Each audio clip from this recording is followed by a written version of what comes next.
नमस्कार, स्वागत है आप सभी का आपके अपने YouTube channel Shiva IAS aspirant पर। दोस्तों, हम लोग दृष्टि आईएएस की ज्योग्राफी की क्विक बुक कर रहे थे और उसमें हमने फिजिकल ज्योग्राफी पढ़ रहे थे। हमने पिछले लेक्चर्स में हमने काफ़ी कवर कर लिया है। आज हम लोग वाताग्र, चक्रवात, प्रति चक्रवात यानी कि front cyclones and anti cyclones के बारे में पढ़ने वाले हैं। इनका फॉर्मेशन कैसे होता है, कहाँ पे इनका क्या नाम होता है, सारा का सारा कॉन्सेप्ट और सारे के सारे फैक्ट इस वीडियो में आपके कवर होंगे। तो वेरी मोस्ट इंपॉर्टेंट टॉपिक है, यहाँ से कई बार क्वेश्चन पूछा जाता है, तो आप इसको जरूर कवर कर लीजिएगा। लेकिन उससे पहले अगर आप चैनल पर नए हैं तो चैनल को सब्सक्राइब कर लीजिएगा और वीडियो को लाइक कर दीजिएगा। दोस्तों के साथ भी शेयर कर दीजिएगा जिससे कि सभी को ये पहुँच सके। और मैं बता दूँ, इसमें हम लोग सिर्फ बुक कवर कर रहे हैं, तो ज़्यादा समझने की कोशिश नहीं करेंगे। अगर आपको समझ में नहीं आता है टॉपिक तो आप कमेंट कर दीजिएगा, हम अलग से उसका जो है समझा के वीडियो बना देंगे। अगर आपको ये बुक चाहिए तो आप इसको ऑनलाइन ऑफलाइन कहीं से भी खरीद सकते हैं। चलिए शुरू करते हैं और बिना देरी किए हुए और आपको बताते हैं। तो यहाँ पे आप सबसे पहले वाताग्र यानी फ्रंट के बारे में जानकारी लेंगे और फ्रंट थोड़ा सा मैं आपको बता दूँ।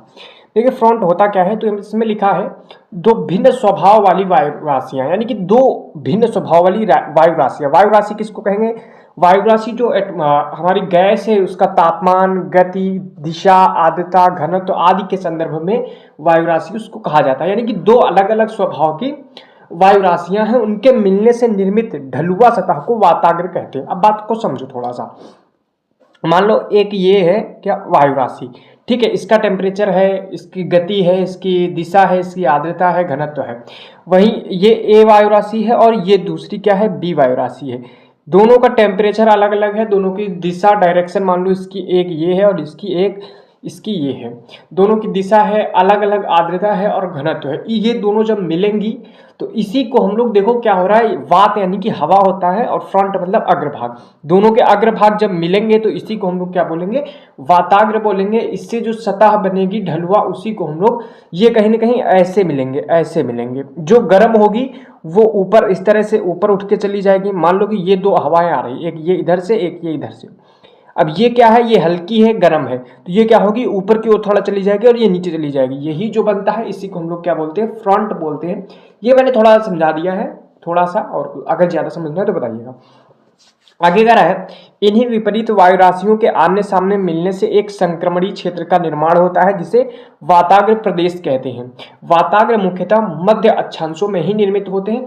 तो अगर क्वेश्चन पूछा जाए वाताग्र का निर्माण क्या हमारा ट्रॉपिकल रीजन में यानी कि उष्णकटिबंधीय रीजन में होगा, तो नहीं, ये मध्य अक्षांशों के आसपास होगा, ठीक है।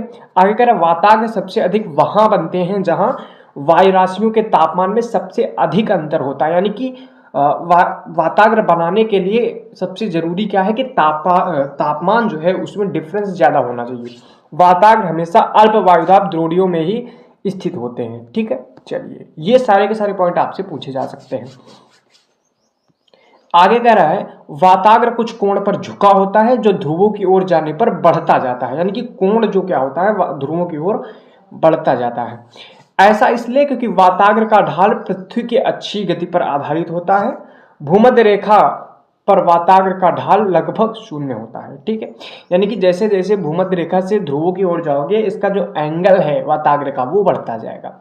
वाताग्रों के बनने की प्रक्रिया को वाताग्र जनन यानी कि फ्रोंटोजेनेसिस कहा जाता है तथा नष्ट होने की प्रक्रिया को वाताग्रक्षय फ्रोंटोलिसिस कहा जाता है, ठीक है। तो ये सारी चीजें हो गई, आप बेसिक से समझ चुके होंगे, आपका रिवीजन अच्छे से हो रहा होगा।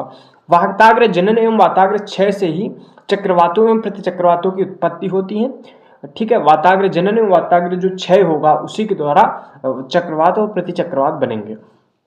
वायु राशियों का अभिसरण वाताग्र जनन में सहायक तथा वायु राशियों का अपसरण यानी दूर होना वाताग्र जनन में बाधक होता है, ठीक है। तो ये हो गए वाताग्र से जुड़े हुए इंपॉर्टेंट फैक्ट। ये सारे के सारे आपको याद होने चाहिए, पता होने चाहिए। फिर मैं आपसे बोलूँ याद नहीं है, नहीं समझ में आ रहा है तो बोल दीजिए, मैं समझा दूंगा। तो वाताग्र के प्रकारों की बात किया जाए तो यहाँ पे वाताग्र कई टाइप्स के हो जाते हैं। मेन दो टाइप के होते हैं, शीत और उष्ण। तो यहाँ पे कह रहा है कि 4 प्रकार का होता है। सबसे पहले शीत, यहाँ पे कोल्ड फ्रंट के बारे में बात किया जा रहा है। तो कह रहा है कि जब शीतल वायु यानी कि जो जिसका टेम्परेचर कम है, जब शीतल व भारी वायु तेजी से उष्ण वायु राशियों को ऊपर से ढकेलती है। अभी मैं आपको दिखा रहा हूँ। तो इस संपर्क क्षेत्र को शीत वाताग्र क्षेत्र कहा जाता है। मध्य अक्षांशों में इसकी ढाल 125 से 100 तक होती है। तो ये समझिए, ये क्या है, कोल्ड हवा है, यानी कि इसका टेम्परेचर थोड़ा सा क्या है, कम है। लेकिन ये क्या है, गर्म हवा है जिसका टेम्परेचर थोड़ा सा ज़्यादा है। अब ये हवा इधर की ओर आ रही, ये इधर की। जब गर्म हवा आएगी, ठंडी हवा आएगी, जब जैसे ही ठंडी हवा आएगी तो ये क्या होगी, भारी होगी, और ये जो होगी गर्म हवा वो हल्की ठंडी होगी, तो ये क्या होगी, ऊपर चली जाएगी, ये इसके ऊपर ढकेलता चला जाएगा। ठीक है, तो इस तरह से ये बन जाएगा। ठीक है, और इसी में कैसा, क्यूमुलोनिम्बस, ये देखिए इस तरह से ये बादल बनेगा, क्यूमुलोनिम्बस। ठीक है, चलिए ये हो गया। आगे देखते हैं। शीत वाताग्र का ढाल अधिक होता है, इसमें थोड़े समय के लिए तीव्र वर्षा होती है शीत वाताग्र में। यानी कि शीत वाताग्र में सीधी सी बात यह है कि शीत वाताग्र जो होगा उसमें जो ठंडी हवा होगी वो अधिक शक्तिशाली होगी, उसकी वजह से वाताग्र बन रहा होगा। चलिए, उष्ण वाताग्र की बात किया जाए, वार्म फ्रंट की, तो जब गर्म वायु राशियां तेजी से ठंडी वायु राशियों के ऊपर स्थापित हो जाती हैं, यानी कि इसमें क्या होगा, जो गर्म वायु है वो खुद अपने ऊपर अपने आप तेजी से चली जा रही है, तो इसे क्या बोलेंगे, उष्ण वाताग्र बोलेंगे। इस तरह से देखो, ये क्या है, ठंडी है, ये ठंडी है, इस तरह से ठंडी वायु राशि है, और ये गर्म, इधर से ऐसे चढ़ गए, तो इसमें क्या होगा, यहाँ जमेगा बादल, तो इस तरह से स्तरीय बादल का निर्माण होगा। ठीक है, स्तरीय बादल का निर्माण होगा। तो यहाँ पे लिख सकते हो, देखो लिखा हुआ है, हर तरह से हर चीज देख सकते हो। ठीक है, तो यहाँ पे स्ट्रेटस जो बादल होगा उसका निर्माण होगा, यानी स्तरीय बादलों का निर्माण होगा। उष्ण वाताग्र का ढाल हल्का होने से वर्षा धीमी लेकिन लंबे समय तक होती है। उष्ण वाताग्र में बादलों का प्रकार कई बार बदलता है। ठीक है, चलिए, अब ये हो गए, ये मेन थे, इन्हीं से ज्यादा क्वेश्चन पूछा जाता है। आगे दो और हैं लिखे हुए, उनको भी थोड़ा सा समझ लेते हैं। अधिविष्ट वाताग्र, ठीक है, इसके बारे में लिखा हुआ है, इसमें शीत वाताग्र तथा उष्ण वाताग्र आपस में मिल जाते हैं, यानी कि जब दो वाताग्र आपस में मिल जाए तथा गर्म वायु राशियों का धरातल से संपर्क खत्म हो जाए, तो इस तरह के जो वाताग्र बनेंगे उसको अधिविष्ट वाताग्र कहा जाएगा।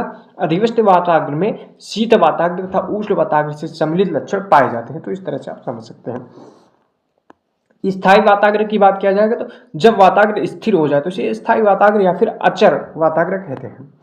स्थायी वाताग्र में वायु राशियां एक दूसरे के समानांतर हो जाती हैं, जिससे वायु का आरोहण बंद हो जाता है, इससे चक्रवातों का निर्माण नहीं होता। ठीक, यानी कि वायु राशियां क्या है, एक दूसरे के समांतर हो जाएंगी, जिससे वायु राशियां एक दूसरे से मिलना बंद हो जाएंगी और चक्रवात नहीं बनेंगे।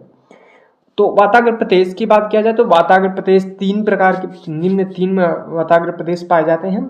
आर्कटिक वाताग्र प्रदेश, तो देखते हैं, आर्कटिक वाताग्र प्रदेश का विस्तार जो है यूरेशिया तथा उत्तर अमेरिका में पाया जाता है, यानी कि यूरेशिया वाला जो हिस्सा है और उत्तर अमेरिका वाला, वहां पे आर्कटिक वाताग्र प्रदेश पाया जाएगा। आर्कटिक वाताग्र महाद्वीपीय हवाओं तथा ध्रुवीय सागरी हवाओं के मिलने से बनता है। तो आप देखेंगे आर्कटिक कहाँ पे, ध्रुव के पास है, तो उसका और महाद्वीपीय जो हवाएं हैं उनके मिलने से बनेगा। ये वाताग्र अधिक सक्रिय नहीं होते हैं, ऐसा इसलिए क्योंकि यहाँ मिलने वाली वायु राशियों के तापमान में बहुत कम अंतर होता है, दोनों लगभग ठंडी होती है। ध्रुवीय वाताग्र प्रदेश, पोलर फ्रंटल जोन, ध्रुवीय वाताग्र का निर्माण ध्रुवीय ठंडी वायु राशि तथा उष्णकटिबंधीय गर्म वायु राशि के मिलने से होता है। इन क्षेत्रों के वाताग्र ग्रीष्म ऋतु की अपेक्षा शीत ऋतु में अधिक सक्रिय होते हैं। ध्रुवीय वाताग्र प्रदेश का विस्तार उत्तरी अटलांटिक महासागर तथा उत्तरी प्रशांत महासागर में अधिक पाया जाता है, ध्रुवीय का। ठीक है, तो आगे है अंतः उष्णकटिबंधीय वाताग्र प्रदेश, इंटरट्रॉपिकल फ्रंटल जोन।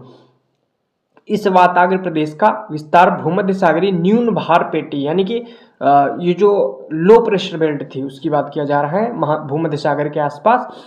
इस वाताग्र प्रदेश का निर्माण निम्न वायुदाब पर उत्तर पूर्व तथा दक्षिण पूर्व व्यापारिक पवनों के मिलने से होता है।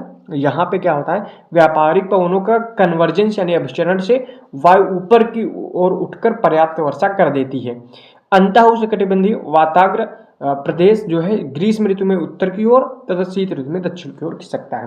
तो ये हो गए वाताग्र के बारे में। इतना वाताग्र के बारे में पढ़ लोगे तो आपसे कोई क्वेश्चन नहीं छूटने वाला है, ये मेरा भरोसा है। चलिए आगे देख लेते हैं हम लोग। अब साइक्लोन के बारे में बात करेंगे।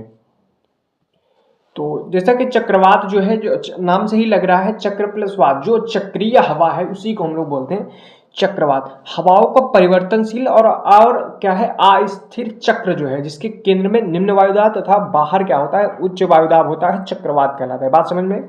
जो केंद्र होगा वहां पे निम्न वायुदाब होगा, तभी तो हवाएं उसकी तरफ आएंगी, और बाहर क्या होगा उच्च वायुदाब होगा। चक्रवात सामान्यतः निम्न वायुदाब का केंद्र होता है, जिसके चारों ओर समवायुदाब रेखाएं संकेंद्रित होती हैं। ठीक है, ये समवायुदाब रेखाएं हमने पिछले वीडियोज में समझा था।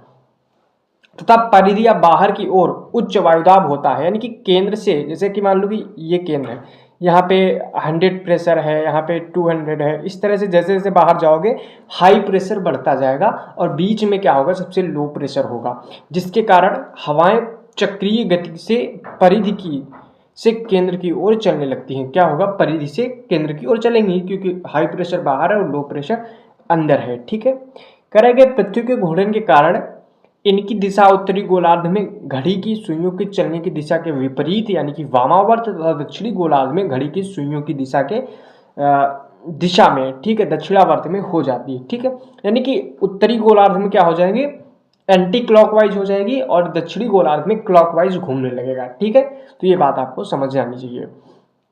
आगे कह रहा है चक्रवात प्रायः गोलाकार, अंडाकार या वी आकार के होते हैं। चक्रवात को वायुमंडलीय विक्षोभ एटमॉस्फेरिक डिस्टर्बेंस के अंतर्गत शामिल किया जाता है। आगे कह रहा है चक्रवात के प्रकार के बारे में, यहाँ पे टाइप्स ऑफ साइक्लोन्स के बारे में बात किया जा रहा है। तो दो टाइप का यहाँ पे बताया गया है, शीतोष्णकटिबंधीय चक्रवात और उष्णकटिबंधीय चक्रवात। तो हमेशा याद रखेंगे 30 डिग्री नॉर्थ से 30 डिग्री साउथ तक का जो है उष्णकटिबंधीय चक्रवात बनेगा, और 30 से 60 के बीच में हमेशा जो है शीतोष्णकटिबंधीय चक्रवात बनेगा। ये बातें याद रखेंगे। तो यहाँ पे बात कर लेते हैं शीतोष्णकटिबंधीय या वाताग्रीय चक्रवात, यानी कि टेम्परेट साइक्लोन के बारे में बात कर लेते हैं। कह रहा है कि शीतोष्णकटिबंधीय चक्रवातों की उत्पत्ति तथा प्रभाव क्षेत्र शीतोष्णकटिबंध अर्थात मध्य अक्षांशों में होता है। ये चक्रवात उत्तरी गोलार्ध में केवल शीत ऋतु में उत्पन्न होते हैं, जबकि दक्षिणी गोलार्ध में जलीय भाग के अधिक होने के कारण यह वर्ष भर उत्पन्न होते रहते हैं। उत्तरी गोलार्ध जो है, यहाँ पे क्या है, भूमि क्षेत्र ज़्यादा है, स्थल भाग ज़्यादा है, जिसके कारण यहाँ पे टेम्परेचर डिफरेंस उतना ज़्यादा नहीं मिल पाता है, या फिर कह सकते हैं कि उतना डिफरेंस नहीं मिल पाता है, जिसके कारण जो है ये नहीं बनते। ठीक है, ये चक्रवात अंडाकार, गोलाकार, अर्धगोलाकार तथा वी आकार के होते हैं, जिस कारण इन्हें निम्न गर्त या फिर ट्रफ कहा जाता है। ये चक्रवात दोनों गोलार्धों में 35 से 65 डिग्री अक्षांशों के मध्य पाए जाते हैं। इनकी गति पछुआ पवनों के कारण प्राय पश्चिम से पूर्व की ओर होती है। ये शीत ऋतु में अधिक विकसित होते हैं। क्यों? ठीक है, मैंने आपको अभी ऊपर बताया। इन चक्रवातों के प्रमुख क्षेत्र अटलांटिक महासागर और उत्तर पश्चिमी यूरोप है। इनकी उत्पत्ति ठंडी एवं गर्म दो विपरीत गुणों वाली वायुराशियों के मिलने से होती है। शीतोष्णकटिबंधीय चक्रवातों में दाब प्रवणता बल व पवनों का वेग अपेक्षाकृत कम होता है, क्योंकि समदाब रेखाएं दूर दूर विकसित होती हैं। समदाब रेखाएं जितने पास पास होंगी उतना ज़्यादा जो है जो हमारा चक्रवात होगा मजबूत होगा, उतनी तेज स्पीड से हवा चलेगी, उतना ज़्यादा दाब प्रवणता होगी। ये सारी चीज़ें याद रखेंगे। ठीक है, तो ये आप इस तरह से कुछ समझ सकते हैं यहाँ पे। ठीक है, आगे है इसके केंद्र में निम्न वायुदाब तथा बाहर उच्च वायुदाब होता है, जिसके कारण हवाएं बाहर या परिधि की ओर चलती हैं, परिधि से केंद्र की ओर चलती हैं। केंद्र पर हवाओं का जमाव नहीं होता है, बल्कि ये हवाएं ऊपर उठकर बाहर की ओर चली जाती हैं, जिसके कारण केंद्र में निम्न वायुदाब बना रहता है और चक्रवात कई दिनों तक जीवित रहता है, इस तरह से। ठीक, आगे देखेंगे तो उत्तरी गोलार्ध में स्थलखंडों की अधिकता के कारण ये घुमावदार परिपथ पर प्रवाहित होती हैं, जबकि दक्षिणी गोलार्ध में स्थलाभाव के कारण इनके प्रवाहित होने का मार्ग पश्चिम से पूर्व होता है। ठीक है, शीतोष्णकटिबंधीय चक्रवात जब पास आता है तो हवा का वेग गति मंद पड़ जाता है तथा वायुदाब निम्न होने लगता है। आकाश पर सर्वप्रथम पश्चात तथा पश्चात स्तरीय बादल दिखाई पड़ते हैं और सूर्य तथा चंद्रमा के चारों तरफ प्रभा मंडल का निर्माण होता है। चक्रवातों के पास आने के साथ साथ तापमान भी बढ़ जाता है। ठीक है, तो याद रखेंगे चक्रवात पास आएगा तो टेम्परेचर बढ़ेगा, ये बात याद रखेंगे। ठीक है, तो अगर बात किया जाए शीतोष्णकटिबंधीय चक्रवातों का जीवन चक्र क्या होता है, इसके बारे में भी थोड़ा सा लिखा हुआ है, तो जानकारी ले ही लेते हैं। ठीक है, तो कह रहा है कि शीतोष्णकटिबंधीय चक्रवात में वाताग्र के निर्माण से लेकर उसके विनाश तक की सभी अवस्थाओं को शीतोष्णकटिबंधीय चक्रवातों का जीवन चक्र कहा जाता है, जिनका वर्णन निम्नलिखित है। सबसे पहले क्या होता है, आरंभिक अवस्था में पूर्वी ठंडी तथा भारी वायु राशि तथा पश्चिमी गर्म व हल्की वायु राशि एक दूसरे के समानांतर क्या होता है, विपरीत दिशा में प्रवाहित होते हैं, जिससे स्थायी वाताग्र का निर्माण होता है। इस वाताग्र में दोनों हवाओं के सक्रिय न होने के कारण मौसम में किसी प्रकार का कोई परिवर्तन नहीं होता है। आगे इस तरह से आप देखेंगे सारी की सारा दिया हुआ है, ठीक है। तो द्वितीय अवस्था में क्या होता है, जैसे ही गर्म ठंडी वायु सक्रिय होकर दूसरे ठंडी वायु राशि में वायु क्षेत्र में प्रवेश करती है तो अस्थिर वाताग्र का विकास होता है, जिसकी संरचना लहरनुमा प्रतीत होती है, इसलिए इसे लहरनुमा या फिर ध्रुवीय वाताग्र भी कहते हैं। ध्रुवीय वाताग्र के पूर्वी भाग में ध्रुवीय वाताग्र होगा, जो उसके पूर्वी भाग में उष्ण वाताग्र तथा पश्चिमी भाग में शीत वाताग्र का निर्माण होगा, ठीक है। आगे करें, तीसरी अवस्था में क्या होता है, चक्रवात की प्रारंभिक प्रौढ़ावस्था होती है, जिसमें वाताग्र का पूर्ण विकास हो चुका होता है और समदाब रेखाएं लगभग गोलाकार हो चुकी होती हैं। उष्ण और शीत वाताग्र उष्ण वृत्तांश द्वारा अलग होते हैं। चूंकि शीत वाताग्र उष्ण वाताग्र की अपेक्षा तेजी से आगे बढ़ता है, इस कारण उष्ण वृत्तांश लगातार सकरा होता जाता है। शीतोष्ण चक्रवात के दक्षिण पूर्वी भाग को उष्ण वृत्तांश तथा उत्तर पश्चिमी भाग को शीत वृत्तांश कहा जाता है, ठीक है। तो आप ये बात समझ सकते हैं। और चौथे चरण के बारे में यहाँ पे अगर बात किया जाए तो चौथा चरण क्या होता है, चक्रवात निर्माण की प्रौढ़ावस्था का पूर्ण विकसित रूप होता है। इसमें शीत चक्रवात की शीतल वायु क्या होती है, उष्ण वायु को ऊपर की ओर ढकेलती है, जिससे चक्रवात के केंद्र में, जिसे वाताग्र के केंद्र में उष्ण वायु या फिर उष्ण वायु का जमाव होने से निम्न वायुदाब का केंद्र विकसित होने लगता है और शीतल वायु केंद्र की ओर प्रवाहित होने लगती है। पांचवी अवस्था के बारे में बात किया जाए तो आप देख सकते हैं, ये अवस्थाएं आप 2 से 3 बार देखिएगा, हो जाएगा आपको, बहुत ज्यादा कोई वो नहीं है, ठीक है। पांचवी अवस्था के बारे में बात किया जाए, चक्रवात के क्षय होने की पहली अवस्था है। तो पांचवी में क्या होने लगता है, ये क्षय होने लगता है। ठंडी वायु राशि क्या होगी, गर्म वायु राशि को तब तक ऊपर की ओर ढकेलती है जब तक कि धरातल से गर्म वायु का संपर्क नहीं टूट जाता है। इस प्रकार संपूर्ण धरातल पर ठंडी वायु का प्रवाह होता है। धीरे धीरे उष्ण व शीत वाताग्र के मिलने से अधिविष्ट वाताग्र का निर्माण होता है। अभी मैंने पीछे बताया था अधिविष्ट वाताग्र।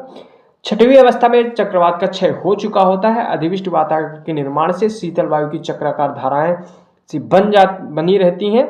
इस चरण में वाताग्र पुनः पहले चरण की अवस्था में आ जाता है। बहुत ज़्यादा इसको पढ़ने की वो नहीं है, लेकिन फिर भी आप एक बार देख लीजिएगा। ये मैंने आपको पढ़ा दिया है और यहाँ पे आप एक बार इसका स्क्रीनशॉट ले लीजिए, तो यहाँ पे आप देख सकते हैं कि यहाँ पे विंड जो है एक दूसरे के पहले समानांतर चल रही थी, एंड फिर जो है जो हवा दूसरी थी वो दूसरे की तरफ लहरनुमा यहाँ पे आप देख सकते हैं बन सकता है, ठीक है। Cold and warm front advance जो है बनने लगते हैं, दोनों मिलने लगते हैं, ठीक है। कोल्ड और वार्म फ्रंट कैसे मिलते हैं भी मैंने तुमको आप लोगों को समझा दिया है। Cold front catches up with warm front, ठीक है। कैसे सारी चीज़ें मिलती हैं दोनों दूसरे से मिलके, यहाँ पे आपको पूरी तरीके से समझा दिया गया है, ठीक है। चलिए आगे देखते हैं। आकार तथा विस्तार की अगर बात किया जाए तो इनका जो आकार और विस्तार है शीतोष्णकटिबंधीय चक्रवातों का, तो इनका आकार अनियमित होता है, कोई फिक्स इसका आकार नहीं है। पूर्ण विकसित अवस्था में ये अंडाकार होते हैं। वायुमंडल में इनकी ऊंचाई 8 से 10 किलोमीटर होती है। इनका आदर्श शीतोष्ण चक्रवात का दीर्घ व्यास 1920 किलोमीटर तथा लघु व्यास 1040 किलोमीटर होता है। कभी कभी इनका विस्तार लाखों वर्ग किलोमीटर क्षेत्र में पाया जाता है। गर्मियों में इनकी औसत गति 32 किलोमीटर प्रति घंटा, परंतु सर्दियों में इनकी गति जो है 48 किलोमीटर प्रति घंटा है। सीधी सी बात याद रखना है, मैंने पीछे भी बताया है कि शीत ऋतु में ये ज्यादा प्रभावशाली होंगे। तो आप यहाँ पे शीतोष्णकटिबंधीय चक्रवात जो है देख सकते हैं, और यहाँ पे आपको देखा क्षेत्र दिया गया है, तो आप देखेंगे ये सीधा मध्य अक्षांशों में दिए हुए हैं, मध्य अक्षांशों में यहाँ पे दिए गए हैं, मकर के नीचे और कर्क के ऊपर, ठीक है। चलिए, तो ये हो गया है। आगे बात करेंगे उत्तरी अटलांटिक महासागर की। तो यहाँ पे आप देख सकते हैं, यहाँ ये शीत ऋतु में आइसलैंड और ग्रीनलैंड से आने वाली ध्रुवीय पवनों तथा गल्फ स्ट्रीम के ऊपर से होने वाली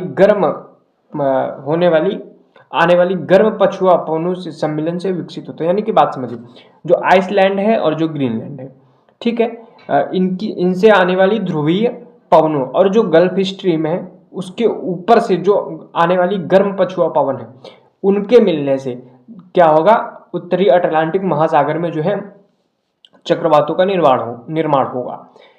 ग्रेट ब्रिटेन, नॉर्वे, स्वीडन तथा उत्तर पश्चिमी यूरोप में इनका प्रभाव अधिक पड़ता है। ठीक है, आगे देखते हैं। भूमध्य सागर में अगर देखोगे तो भूमध्य सागर में इन्हीं की बात हो रही है, इन्हीं के क्षेत्र की शीतोष्णकटिबंधीय चक्रवातों की। यहाँ शीत ऋतु में आर्द्र पछुआ पवनों का मिलन मध्य यूरोप से आने वाली शीतल व शुष्क पवनों से होता है। ठीक है, तो जो यहाँ पे भूमध्य सागर है, यहाँ पे क्या होगा, शीत ऋतु में आर्द्र जो पछुआ पवने हैं उनका मिलन क्या होगा, मध्य यूरोप से जो पवने आ रही हैं शीतल व शुष्क पवने, उनसे इनका जो है मिलन होगा, जिससे क्या होगा, शीतोष्ण चक्रवात की उत्पत्ति होगी। ये चक्रवात इतने शक्तिशाली होते हैं कि भूमध्य सागर को पार कर पाकिस्तान, उत्तर पश्चिमी भारत तक पहुंच जाते हैं। यहाँ इनको पश्चिमी विक्षोभ के नाम से जाना जाता है। भारत में शीत ऋतु में होने वाली वर्षा पंजाब, हरियाणा व उत्तर प्रदेश में गेहूं की कृषि के लिए लाभदायक होती है। ठीक है, तो उत्तरी प्रशांत महासागर की बात किया जाए तो क्या कह रहा है, ये चक्रवात उत्तर पूर्वी दिशा में गमन करते हुए अलास्का की खाड़ी तक पहुंचने के बाद अंततः अल्यूशियन निम्न दाब से मिलकर दक्षिणी मार्ग का अनुसरण करते तथा कैलिफोर्निया तक पहुंचते हैं। आगे चीन सागर में ये शीत ऋतु में जापान सागर के निकट उत्पन्न होते हैं और चीन सागर से होते हुए उत्तरी व मध्य चीन तक पहुंच जाते हैं। इनसे उत्तरी चीन में वर्षा होती है। किनसे, चीन सागर से जो उठेंगे उनसे। ठीक है, तो अब यहाँ पे हम लोग उष्णकटिबंधीय चक्रवातों के यानी ट्रॉपिकल साइक्लोन के बारे में बात करेंगे। चलिए देख लेते हैं ट्रॉपिकल साइक्लोन के बारे में। तो जो ट्रॉपिकल साइक्लोन होते हैं तो इसके बारे में यहाँ पे जानकारी दी हुई है कि उष्णकटिबंधीय क्षेत्रों के महासागरों में उत्पन्न तथा विकसित होने वाले चक्रवातों को उष्णकटिबंधीय चक्रवात कहते हैं। ठीक है, ये 5 डिग्री से 30 डिग्री उत्तर तथा 5 डिग्री से 30 डिग्री दक्षिणी अक्षांशों के बीच उत्पन्न होते हैं। ध्यातव्य है कि भूमध्य रेखा के दोनों ओर 5 डिग्री से 8 डिग्री अक्षांशों वाले क्षेत्रों में न्यूनतम कोरियोलिस बल के कारण इन चक्रवातों का प्रभाव नहीं होता है, अभाव होते हैं, इनका अभाव होता है प्रायः। आगे करें, उष्णकटिबंधीय चक्रवात जो है अत्यंत विनाशकारी होते हैं, वायुमंडलीय तूफान होते हैं, जिनकी उत्पत्ति कर्क एवं मकर रेखाओं के मध्य महासागरीय क्षेत्र में होती है। तत्पश्चात इनका प्रवाह स्थलीय क्षेत्र की ओर होता है। वह स्थान जहां ये उष्णकटिबंधीय चक्रवात तट को पार कर जमीन पर पहुंचते हैं चक्रवात का लैंडफॉल कहलाता है। ठीक है, भूमध्य रेखा के समीप जहां दोनों गोलार्धों की व्यापारिक पवनें आपस में मिलती हैं उसे क्या कहेंगे, ITCZ अंतः उष्णकटिबंधीय अभिसरण क्षेत्र कहते हैं। इस अभिसरण क्षेत्र का उत्तरी व दक्षिणी दोनों गोलार्धों में विस्थापन होता रहता है। ग्रीष्म ऋतु में ITCZ का विस्थापन भूमध्य रेखा से उत्तरी गोलार्ध में होता है। चूंकि इस अभिसरण तल पर व्यापारिक पवनों का अभिसरण व आरोहण होता है, फलतः सतह पर निम्न वायुदाब का विकास होता है। इसी निम्न वायुदाब के केंद्र में विभिन्न क्षेत्रों से पवनें अभिसरित होती हैं तथा कोरियोलिस बल के प्रभाव से वृत्ताकार मार्ग का अनुसरण करती हुई ऊपर उठती हैं। फलतः वृत्ताकार समदाब रेखाओं के सहारे उष्णकटिबंधीय चक्रवात की उत्पत्ति हो जाती है। ठीक है, आगे है उष्णकटिबंधीय चक्रवात में वायु के संचरण की दिशा उत्तरी गोलार्ध में घड़ी की सुइयों की दिशा के विपरीत तथा अथवा वामावर्त तथा दक्षिणी गोलार्ध में क्या होगी, घड़ी की सुइयों की दिशा के जो है क्या होगी, दिशा के विपरीत होगी, यानी कि दक्षिणावर्त होगी। ठीक है, सॉरी, उत्तरी गोलार्ध में क्या होगी, एंटी क्लॉकवाइज, अभी मैंने ऊपर भी पढ़ाया था, और जो नीचे होगी दक्षिणी गोलार्ध में वो क्लॉकवाइज होगी। ठीक है, हमेशा याद रखेंगे। आगे देखते हैं, तो इन चक्रवातों की गति जो है महासागरों के ऊपर तीव्र रहती है, परंतु स्थल पर पहुंचते पहुंचते ये कमजोर हो जाते हैं तथा स्थल से आंतरिक भागों तक पहुंचने से पहले ही समाप्त हो जाते हैं। यही कारण है कि इन चक्रवातों से महाद्वीपों के तटीय भाग अधिक प्रभावित होते हैं। व्यापारिक पूर्वी पवन की पेटी का अधिक प्रभाव होने के कारण सामान्यतः इनकी गति की दिशा पूर्व से पश्चिम की ओर रहती है। हालांकि इनके मार्गों में क्षेत्रीय भिन्नताएं देखी जाती हैं। उष्णकटिबंधीय चक्रवातों की जो प्रकृति है इनमें भिन्नता पाई जाती है। जैसे 32 किलोमीटर प्रति घंटे की चाल से गति करने वाले चक्रवात को क्षीण चक्रवात, वहीं 120 किलोमीटर प्रति घंटे की रफ्तार से चलने वाले चक्रवात को हरिकेन, 200 किलोमीटर प्रति घंटे की रफ्तार से चलने वाले चक्रवात को सुपर साइक्लोन कहते हैं। ये चक्रवात सतह में गतिशील नहीं होते हैं, कभी कभी एक ही स्थान पर कई दिनों तक स्थायी वर्षा करते हैं, जिसे तीव्र वर्षा करते हैं। ठीक है, तो आप ये देख सकते हैं, ये इंपॉर्टेंट है आपका उष्णकटिबंधीय चक्रवात। तो देखिए सबसे पहले मैं थोड़ा सा यहाँ पे समझा देता हूँ। और मान लीजिए यहाँ पे ITCZ के आसपास का एरिया था जहाँ पे लो प्रेशर बन गया था और आसपास क्या थे, स्थल भाग थे। अब स्थल भाग से यहाँ पे लो प्रेशर है, यहाँ पे हाई प्रेशर है, मान लो यहाँ भी हाई प्रेशर है, इसकी तरफ से इधर हवाएं आएंगी, क्योंकि कोरियोलिस बल है जिसके कारण ये क्या होंगी, हवाएं घूम जाएंगी और नीचे से लगातार ये जो हवाएं जो हैं ऊपर की ओर उठने लगेंगी मिलने के बाद। ऐसे जब ऊपर की ओर उठेंगी तो ऊपर यहाँ पे ठंडी भी होंगी और नीचे भी गिरेंगी इस तरह से। तो यहाँ पे लगातार हाई प्रेशर बनता रहेगा, यहाँ पे लो प्रेशर बनता रहेगा, जिसके कारण ये हवाएं और स्पीड से चलने लगेंगी और जो है कोरियोलिस बल के कारण घूमते हुए जो है ये चक्रवात का रूप ले लेंगी और तेजी से वर्षा करेंगी। ठीक है, तो यहाँ पे देख सकते हैं आप, यहाँ पे इसके आसपास संवहनी वर्षा होगी, पट्टी में वर्षा होगी और यहाँ पे आप देख सकते हैं पच्छाद मेघ का निर्माण होगा। ये जहाँ से ये जो एरिया है इसको हम लोग आंख बोलेंगे। ठीक है, क्या बोलेंगे, चक्रवात की आंख बोलेंगे। और इसके आसपास का ये जो बॉर्डर दिख रहा है ये आपको थोड़ा सा, इसको आंख की दीवार बोलेंगे। ठीक है, यहाँ पे आप देख सकते हैं तीव्र सर्पिल हवाएं जो है चल रही हैं यहाँ पे इस तरह से। ठीक है, यहाँ पे ये जो हवाएं हैं तीव्र सर्पिल हवाएं हैं, कपासी वर्षा मेघ का निर्माण हो रहा है, तो यहाँ पे आप देख सकते हैं। ठीक है, तो यहाँ पे आपको मैंने फिगर भी इसका समझा दिया है, आप इसको स्क्रीनशॉट लेके देख सकते हैं। तो उष्णकटिबंधीय चक्रवात है वर्ष में निश्चित समय में ही सामान्यतः ग्रीष्मकाल में उत्पन्न और विकसित होते हैं। ठीक है, ये भी बात याद रखेंगे। उष्णकटिबंधीय चक्रवात के लिए आवश्यक दशाएं कौन सी हैं, तो चक्रवात को ऊर्जा की आपूर्ति सघन की प्रक्रिया में छिपी हुई गुप्त ऊष्मा से मिलती है। तो यानी कि क्या होगा, वायु का लगातार आरोहण होना चाहिए। ठीक है, गर्म तथा आर्द्र वायु का लगातार आरोहण होना चाहिए। आगे कह रहा है वृहद समुद्री सतह होनी चाहिए, जहां समुद्री सतह का टेम्परेचर 27 डिग्री सेल्सियस होना चाहिए। वेरी मोस्ट इंपॉर्टेंट फैक्ट है कि समुद्री जो सतह है उसका टेम्परेचर लगभग 27 डिग्री सेल्सियस होना चाहिए। समुद्री सतह पर निम्न वायुदाब का विकास तथा वायु का अभिसरण व आरोहण होना चाहिए। कोरियोलिस बल की उपस्थिति होनी चाहिए जो कि अनिवार्य है, क्योंकि वह वायु को चक्रीय गति प्रदान करेगा। धरातलीय चक्रवात के ऊपरी वायुमंडलीय परत में प्रति चक्रवात की दशाएं होनी चाहिए। ठीक है, ये सारी बातें आपको याद रखनी ही है। तो उष्णकटिबंधीय चक्रवात की संरचना की बात करें तो बीच में आंख होती है, आंख के बाद आंख की दीवार होती है, उसके बाद वर्षित पट्टी होती है और फिर वलयाकार क्षेत्र होता है। ठीक है, और उसके सबसे बाहर क्या होता है, बाह्य संवहनी पट्टी, जहां पे बारिश भी होती रहती है। तो कह रहे चक्रवात के केंद्र का मध्य भाग को क्या कहते हैं, चक्रवात की आंख कहते हैं। इस क्षेत्र में वायु का आरोहण नहीं होता है, जिसके कारण वर्षा के लिए प्रतिकूल स्थिति बन जाती है। तो याद रखेंगे जो आंख होगी वहां पे वर्षा नहीं होगी। चक्रवात के केंद्र में शांत क्षेत्र पाया जाता है तथा इसके ऊपर प्रायः मेघ नहीं होते हैं, ये भी बात याद रखेंगे।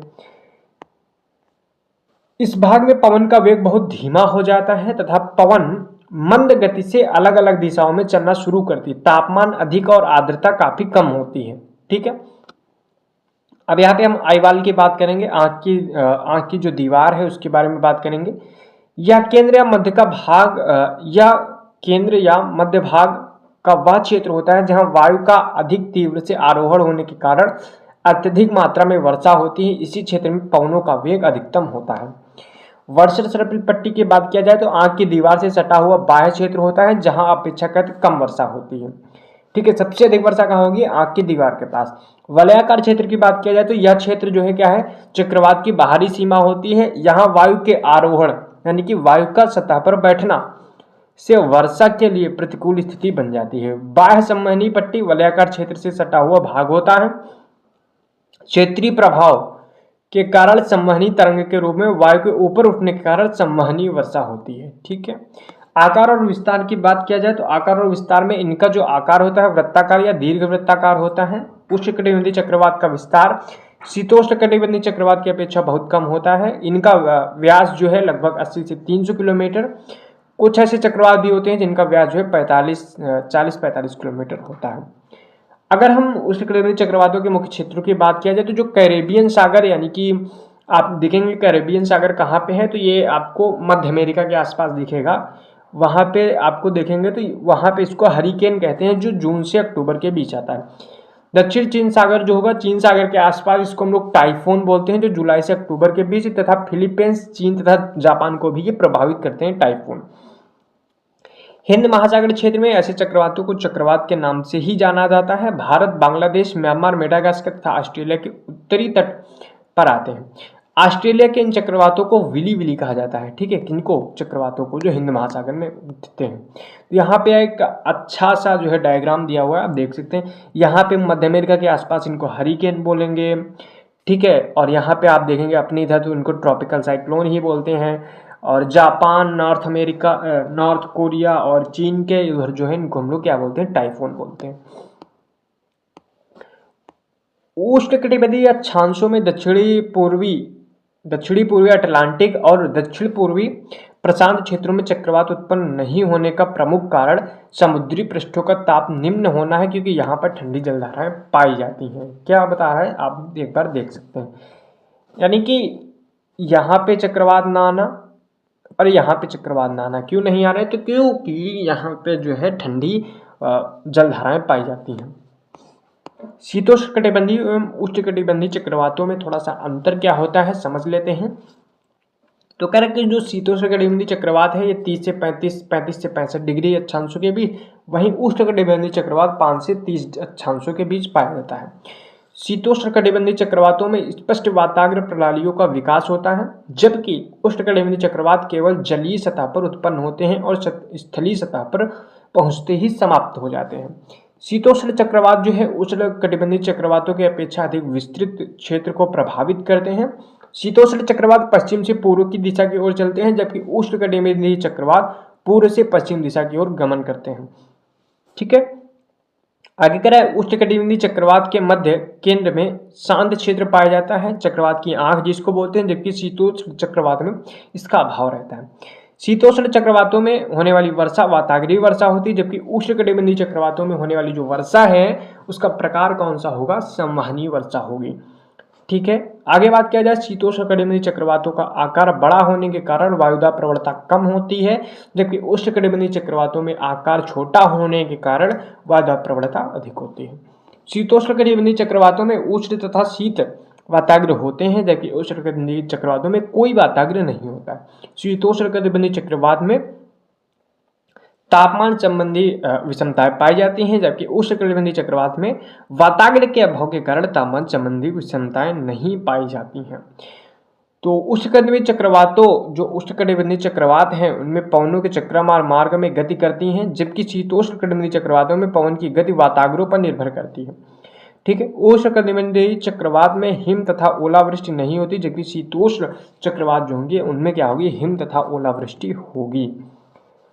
चक्रवातों का नामकरण कैसे होता है? आप चक्रवातों का नामकरण क्या होता है? 1953 जो हमारे यहाँ पे हिंद महासागर में चक्रवात होते हैं, अगर उनकी बात किया जाए तो 1953 से पहले क्या हुआ था? 1953 से प्रणाली शुरू हुई थी। इनको पहले अंग्रेजी वर्णमाला के नाम से जाना जाता था, जैसे QUXYZ। बाद में इनको हटा दिया गया। ठीक है, यानी कि अंग्रेजी वर्णमाला था उनमें से इनको हटा दिया गया था, QUXY और Z को हटा दिया गया। इसके बाद क्या हुआ? अक्षर प्रणाली का प्रयोग होता था। उसके बाद वर्ष 1979 से पहले चक्रवातों का नाम सिर्फ महिलाओं के नाम पर ही आधारित होता था। इसके बाद चक्रवातों के नाम पुरुषों के नामों पर भी रखे जाने लगे। उसके बाद क्या हुआ? WMO ने नामों की 6 सूची तैयार की तथा इन नामों का 6 वर्ष बाद पुनः प्रयोग किया जा सकता है। जो चक्रवात अत्यधिक विनाशकारी होते हैं तथा उनका नाम सूची से हटा दिया जाता है। ठीक है, चलिए हिंद महासागर में देखते हैं। हिंद महासागर में क्या हुआ? हिंद महासागर के ऊपरी हिस्से के ऊपर से गुजरने वाले उष्णकटिबंधीय चक्रवातों का नामकरण जो है कब से शुरू हुआ? तो 2004 से। इस क्षेत्र के 8 देश जो भारत, बांग्लादेश, पाकिस्तान, म्यांमार, श्रीलंका, मालदीव, थाईलैंड और ओमान है, ये सब क्या करते हैं? नाम जो है देते हैं। तो सबकी जो है बारी बारी से नंबर आता है, आप याद रखेंगे। ठीक है, तो यहाँ तक आप लोग जो है चक्रवात और वातावरण पढ़ चुके हैं। एंटी साइक्लोन हम लोग अगले वीडियो में कर लेंगे, अगले लेक्चर में कर लेंगे, आप लोग अच्छे से उसको समझ लीजिएगा। फिलहाल मैं आपको एंटी साइक्लोन के बारे में सिर्फ इतना बता दूं, बाकी आप स्क्रीनशॉट ले लीजिएगा, पढ़ लीजिएगा क्या होता है। एंटी साइक्लोन जो है, जैसे साइक्लोन क्या है, वर्षा करता है, वैसे ही एंटी साइक्लोन क्या है, साइक्लोन के जो साइक्लोन आया था उसके बाद की जो स्थिर दिशाएं बन गई, यानी कि जैसे बीच में क्या था, लो प्रेशर बन गया था, बाहर हाई प्रेशर, तो बीच में हाई प्रेशर बन जाए, बाहर लो प्रेशर अगर बन गया तो क्या होगा, फिर चक्रवात खत्म हो जाएगा। तो इसी को हम लोग क्या बोलेंगे, एंटी साइक्लोन बोलेंगे, इस तरह से, ठीक है। इसको जो है जस्ट उल्टा बोलते हैं एंटी साइक्लोन को। एंटी साइक्लोन में कोई बारिश नहीं होगी, कुछ नहीं होगा, ठीक है।